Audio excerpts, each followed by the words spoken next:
നമസ്കാരം, ജന്മഭൂമിയിലേക്ക് സ്വാഗതം.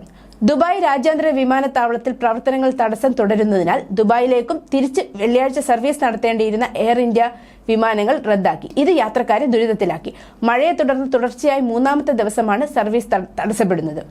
2024 ഏപ്രിൽ 21 വരെയുള്ള യാത്രയ്ക്കായി സാധുതയുള്ള ടിക്കറ്റുകൾ സഹിതം എയർ ഇന്ത്യ വിമാനങ്ങൾ ബുക്ക് ചെയ്തവർ റീഷെഡ്യൂൾ ചെയ്യുന്നതിൽ ഒറ്റത്തവണ ഇളവും റദ്ദാക്കുന്നതിനുള്ള മുഴുവൻ പണവും വാഗ്ദാനം ചെയ്യുന്നതാണെന്ന് എയർ ഇന്ത്യ അറിയിച്ചു. ദുബായ് രാജ്യാന്തര വിമാനത്തിൽ നിന്നുള്ള എല്ലാ വിമാനങ്ങളും റദ്ദാക്കി.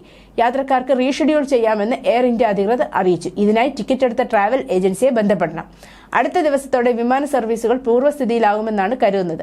വെള്ളപ്പൊക്കത്തെ തുടർന്ന് ചൊവ്വ, ബുധൻ ദിവസങ്ങളിൽ 1200 വിമാനങ്ങൾ റദ്ദാക്കുകയും 41 വഴിതിരിച്ചു വിടുകയും ചെയ്തു.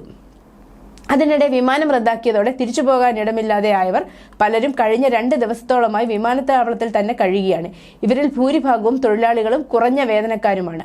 അതേസമയം ദുബായ് രാജ്യാന്തര വിമാനത്താവളത്തിൽ ഷെഡ്യൂൾ ചെയ്തിരുന്ന സർവീസുകൾ പുനരാരംഭിച്ചതായി ഇത്തിഹാദ് എയർവേസ് അറിയിച്ചു.